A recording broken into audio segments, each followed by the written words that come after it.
방금 우리가 봉독한 시편 136편에서 시인은 오늘 저와 여러분에게 하나님께 감사하라고 권면하고 있습니다.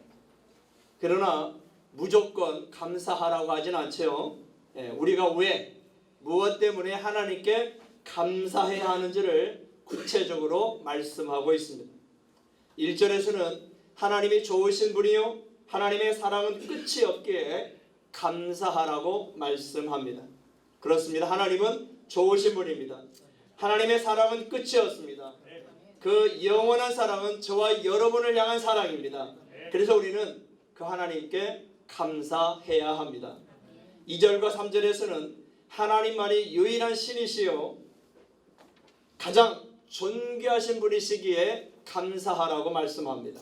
그렇습니다. 하나님만이 살아계신 유일한 신이요 가장 존귀하신 분이십니다. 살아계신 하나님, 존귀하신 하나님은 오늘 저와 여러분과 함께 계심을 믿으시기를 바랍니다. 그래서 우리는 그 하나님께 감사해야 합니다.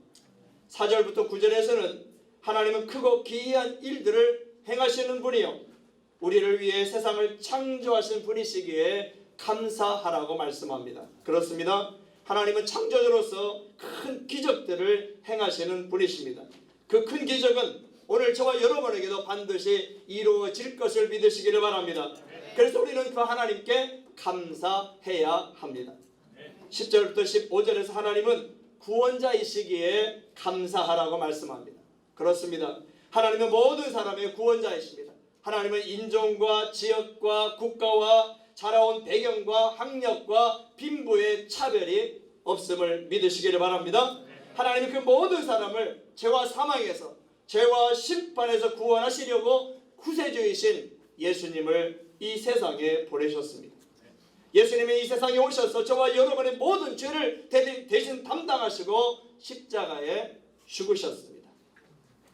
죽으실 뿐만 아니라 3일 만에 부활하심으로 그분이 저와 여러분의 구세주인 것을 확증해 주셨습니다.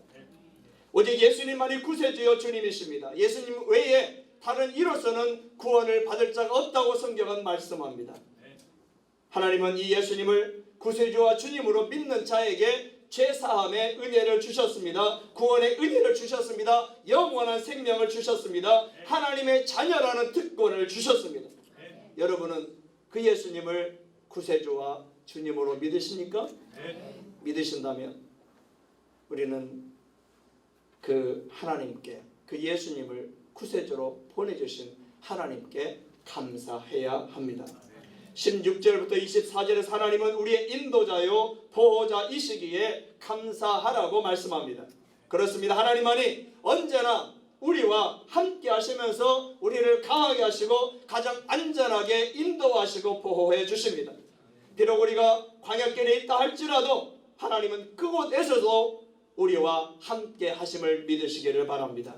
그 광야길에서 우리를 인도해 주시고 우리를 보호해 주십니다. 그래서 우리는 그 하나님께 감사해야 합니다. 25절에서 하나님은 우리에게 먹을 것을 주시는 분이시기에 감사하라고 말씀합니다. 그렇습니다. 하나님은 우리에게 먹을 것을 주십니다. 일용할 양식을 주십니다. 사실 우리는 많은 것들을 가지고 있습니다.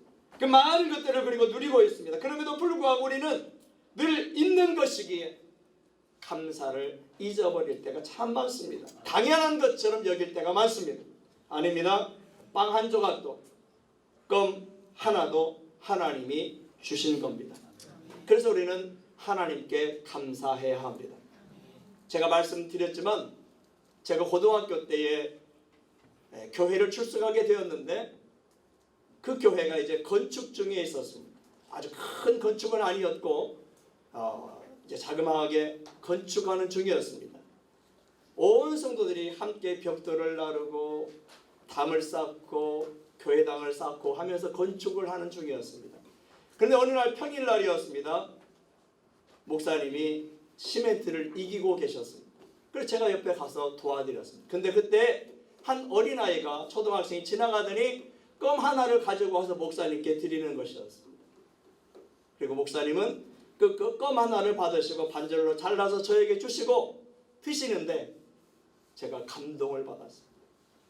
그 껌 반 조각을 가지고도 하나님께 감사 기도를 드리시는 그 목사님을 뵙고 얼마나 제가 그분을 존경하게 되고 감사하게 되는지 또 감동하게 되었는지, 그때 이후로 저도 뭐 하나라도 자그마한 것 있다 할지라도 하나님께 감사의 기도를 드립니다.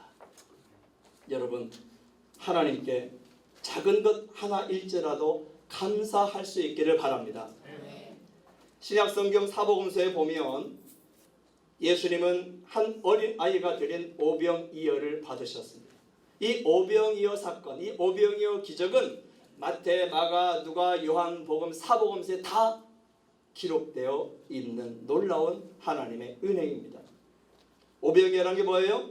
그때 당시 한 어린아이가 가져온 오병이어는 이제 시간이 많이 지나서 딱딱해진 보리빵 5개와 약간 말라버린 물고기 2마리였습니다.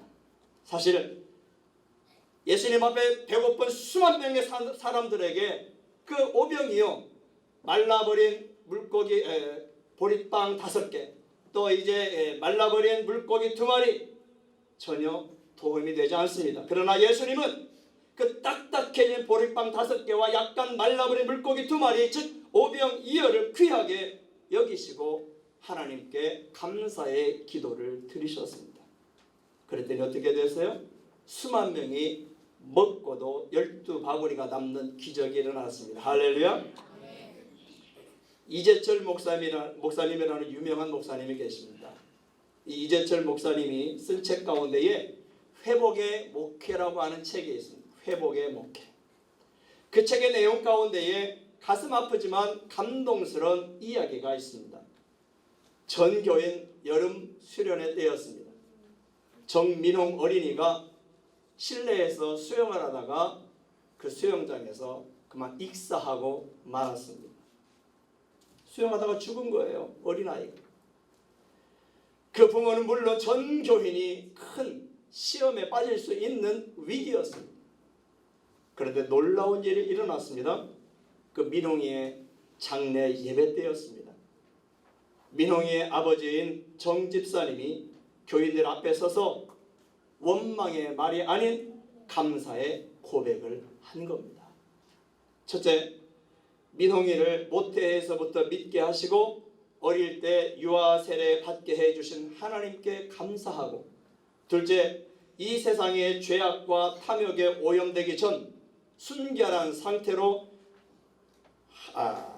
하나님의 나라에 불러주신 하나님께 감사하고, 셋째, 교통사고나 세상의 굳은 일로 부르신 것이 아니라 하나님의 말씀을 배우던 수련회 장소에서 불러주신 하나님께 감사하고, 넷째, 민홍이의 빈자리가 당장에는 공허하게 보이겠지만 하나님께서는 감당할 시험밖에는 주지 않는다 하셨기에 그 빈자리를 하나님의 은총으로 채워주실 거라는 믿음을 주신 그 하나님께 감사한다는 내용이었습니다.